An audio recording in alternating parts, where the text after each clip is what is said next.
জয়গুরু। ইষ্টপ্রাণ দাদা ও মায়েরা, আজ ইষ্ট প্রসঙ্গে এক মায়ের বিভিন্ন সমস্যার সমাধান জেনে নেব। পরম পূজ্যপাদ শ্রী শ্রী আচার্যদেব দিয়েছেন দেওঘর ধামে। এরকম সমস্যা থেকে থাকলে আমরা উপকৃত হতে পারবো। ভিডিওটি প্রচুর শেয়ার করবেন যাতে সবাই এই তথ্যগুলি জানতে পারেন। নতুন হলে ইউটিউব চ্যানেলটি সাবস্ক্রাইব করবেন। এই চ্যানেলে নতুন হলে অবশ্যই সাবস্ক্রাইব করে পাশের বেলটি বাজিয়ে রাখবেন। এবারে বিস্তারিত। ব্যারাকপুর থেকে এসেছেন এক মা, জানালেন তার ভাসুর তন্ত্র করে তাদের ক্ষতি করছেন। শনিবার মঙ্গলবার হলেই তাদের কোনো না কোনো ক্ষতির সম্মুখীন হতে হয়। আচার্যদেব শুনে রসিকতা করে বললেন, বাড়ি গিয়ে বলবে আমি হাত পা মেলে দাঁড়িয়ে আছি, নাও তন্ত্র করো। যে দুর্বল চিত্ত তারই তন্ত্রমন্ত্রের ভয়, যার চিত্ত সবল তার এসবের ভয় নেই। দুর্বল চিত্ত থাকা মানেই সে অধর্মের মধ্যে আছে। ঠাকুরকে ধরেও সে অধার্মিক। আর আমি ঠাকুর ধরে ভয়ে ভয়ে বাঁচলাম, তার মানে অধর্মকে আগলে আছি। করাটা আরও বেশি করে করো তোমার গুরুর জন্য, সবার জন্য মঙ্গল প্রার্থনা আরও বেশি করে করো, যাজন করো, আরও বেশি করে সৎসঙ্গ করে যাও, থামবে না। আর অনবরত নাম করতে থাকো। তোমার চিত্তের দুর্বলতা যায় কি না আমি দেখছি।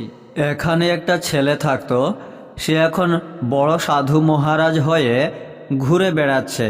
সে একদিন এসে বলল তার সঙ্গী সাথীদের নাকি কোন তান্ত্রিক জব্দ করেছে, বাধা দিচ্ছে। আমি বললাম তুই জেনে রাখ, তোর আর সেই তান্ত্রিক মান্ত্রিক যেই হোক, তার মাঝে আমি দাঁড়িয়ে আছি। যেদিন আমাকে বলল, ঠিক তার পরের দিন নাকি ওই তান্ত্রিক কোথায় পালিয়েছে, একদম উধাও হয়ে গেছে। তাহলে আমি একটা চুনোপুটি। আমি যদি অভয় দিতে পারি তাহলে আমার গুরু কি করতে পারেন তাতে তোমার বিশ্বাস নেই? তুমি বিশ্বাস যেটা করবে সেটাই হবে। ভূতে বিশ্বাস করবে, ভূত আসবে। মাটি বললেন, আগে ঠাকুরকে বিশ্বাস তো করি, কিন্তু চোখের সামনে এসব করে যা সব দেখি তাতেই মন। আচার্যদেব বললেন, যদি বিশ্বাস করতে তাহলে যাই দেখো যাই শুনো কিছুতেই টলতে না। তোমার মনের মধ্যে সব সময় চলতে থাকে, ও বুঝি আমার ক্ষতির জন্য এই করছে, ও বুঝি ওই করছে। সারা সপ্তাহ ধরে এই চলতে থাকে মনের মধ্যে। তোমার যদি মনে হয় ও তোমার ক্ষতি করছে, তুমি একটা কাজ করতে পারো, তার বাড়িতে ডালা পাঠাও। এর চেয়ে বেশি আর কিছু করার নেই। তুমি ওখানে থেকে বসে আমার হাজার ক্ষতি চাও, আমার এক বিন্দু কোনো ক্ষতি হবে? যতক্ষণ না আমি মনে ভাবব ও বুঝি আমার ক্ষতি করতে যাচ্ছে, তখন একটা কিছু হবে আমার।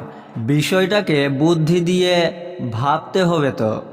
পড়াশোনা করে এমন বোধহীন চিন্তা ভাবনার যৌক্তিকতা কোথায়?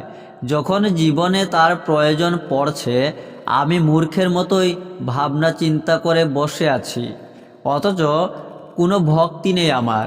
আমি মুখস্থ করে করে সমাজের মধ্যে একটা স্প্রিং দেওয়া পুতুল হয়েই বসে ঘুরে বেড়াচ্ছি।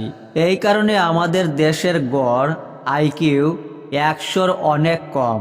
যেখানে চীন জাপানের মতো দেশের গড় আইকিউ 100 পেরিয়ে গেছে। আমাদের বুদ্ধির চারপাশে তন্ত্রমন্ত্র, কালসর্প, এসব আজও সব ঘিরে আছে। আচার্যদেব মাটির উদ্দেশ্যে বললেন, তুমি আগে ভাবো তুমি পরাজিত সৈনিকের মতন নির্বাপিত হবে না জয়ীর মতন দপদপ শিখায় জ্বলে উঠবে। তোমার যদি একটা রোগ হয় তুমি লড়াই করবে। এরকম ভয় নিয়ে বাঁচলে তো তুমি রোগে নয়, তন্ত্রেই মরে যাবে। তন্ত্রের মধ্যে ডুবে মরতে চাও না উঠে দাঁড়াতে চাও? উক্ত মা বললেন, উঠে দাঁড়াতে চাই। আচার্যদেব বললেন, তবে যাও। আচার্যদেব বললেন, তবে যাও, সবার আগে ঠাকুর আছে, আমার কেউ কোনো ক্ষতি করতে পারবে না, এটা ভেবে নিয়ে যুদ্ধ করো। জয় গুরু।